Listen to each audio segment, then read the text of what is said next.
आप सांसद संजय सिंह ने एक बार फिर पंजाब में आई बाढ़ का जिक्र किया है। साथ ही पंजाब में आए बाढ़ पर एक्टिव नजर आ रहे हैं, वहीं वहां की जनता को साधते हुए भी दिखाई दे रहे हैं। दरअसल पंजाब में बाढ़ पर आप सांसद संजय सिंह ने एक बार फिर से बयान दिया है।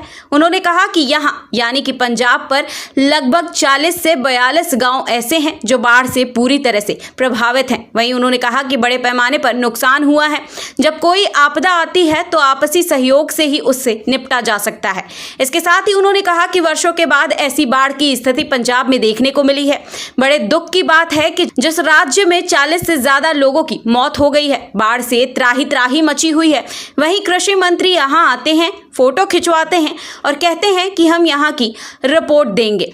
ये रिपोर्ट खेलने के बजाय आप पंजाब सरकार, मुख्यमंत्री भगवंत मान, हमारे नेता अरविंद केजरीवाल की मांग और यहां के लोगों की मांग को ध्यान में रखते हुए राहत पैकेज दें। इसके साथ ही आगे और क्या कुछ कहा है, साथ ही सरकार पर किस तरीके से तमाम सवाल उठाए हैं आप सांसद संजय सिंह ने, तमाम सवालों के साथ उन्होंने आगे क्या कहा, इस वीडियो में देखिए। बड़ा इलाका पंजाब का बाढ़ से प्रभावित है और अजनाला हो, पठानकोट के एरिया हो, सुल्तानपुर लोधी का एरिया हो, कई जगहों पे बाढ़ की स्थिति है। कई गांव डूबे हुए हैं। आज मैं जहां पे हूं फाजिल का, यहाँ पे भी लगभग 40 से 42 गांव ऐसे हैं जो बाढ़ से बुरी तरीके से प्रभावित हैं। उनके घरों में पानी चला गया, तो मकान का नुकसान, दुकान का नुकसान, मवेशियों का नुकसान, तो बड़े पैमाने पे नुकसान हुआ है। लोगों के सामान नष्ट हो गए। तो ऐसे समय में जब कोई आपदा होती है तो वो आपसी सहयोग से ही उससे निपटा जा सकता है। जब इतना भारी नुकसान हुआ है बाढ़ में, वर्षों के बाद ऐसी बाढ़ पंजाब को देखने को मिल रही है, उस वक्त केंद्र सरकार को मदद करनी चाहिए या राजनीति करनी चाहिए? केंद्र सरकार को घोषणाएं करनी चाहिए राहत की या आरोप लगाना चाहिए? बड़े दुख की बात है कि जिस राज्य में 40 से ज्यादा लोगों की मौत हो गई, लोग बाढ़ से त्राही कर रहे हैं, कृषि मंत्री जी आते हैं, फोटो खिंचवाते हैं और उसके बाद कहते हैं हम रिपोर्ट देंगे। भैया, यहां 15 तारीख से पानी आ गया, 3 हफ्ते से ज्यादा समय हो गए, अभी आप रिपोर्ट तैयार कर रहे हैं, अभी आपको रिपोर्ट नहीं मिल रही है।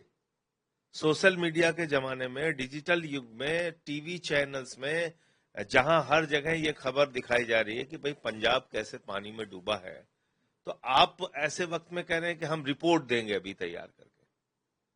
तो चलिए, उन्होंने रिपोर्ट भी दे दी, घूम के गए यहां से। अब 9 तारीख को प्रधानमंत्री जी आ रहे हैं। अब प्रधानमंत्री जी किसको रिपोर्ट देंगे? प्रधानमंत्री जी से तो ऊपर कोई है नहीं। तो ये रिपोर्ट खेलने के बजाय बेहतर है कि आप अगर आ रहे हैं 9 तारीख को, कि तो पंजाब के लिए पंजाब सरकार की जो मांग है, मुख्यमंत्री भगवंत मान जी की जो मांग है, हमारे नेता अरविंद केजरीवाल जी की मांग है, सबकी जो मांग है, यहाँ के लोगों की मांग है, उसको ध्यान में रखते हुए आप पंजाब के लिए एक बड़े राहत के पैकेज का ऐलान करके जाइए। आप सिर्फ घूम के इतने दिनों के बाद प्रधानमंत्री अगर औपचारिकता निभाने के लिए आ रहे हैं तो उससे कुछ हासिल होने वाला नहीं है। दूसरी बात क्या है कि हम ये देखते हैं कि दुनिया में अगर ब्राजील के फुटबॉलर को कोई चोट आ जाती है तो हमारे प्रधानमंत्री का ट्वीट आ जाता है, उनकी संवेदना आ जाती है। उनको ट्रंप से अपने दोस्ती का इजहार करना है तो वो अब की बार ट्रंप सरकार के नारे लगाने लगते हैं अमेरिका में जाके।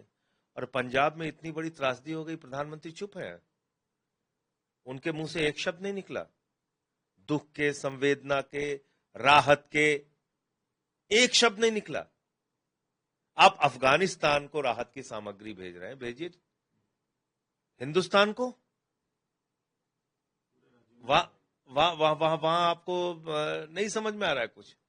तो मुझे लगता है कि देश को इस वक्त एक सच्चे और अच्छे नेतृत्व की जरूरत है, जो क्षमता और जो गुण प्रधानमंत्री में नहीं दिखता। 9 तारीख को वो आ रहे हैं पंजाब, लेकिन पंजाब आ रहे हैं तो खाली हाथ पंजाब को ना छोड़ के जाएं, कुछ राहत का पैकेज ऐलान करें।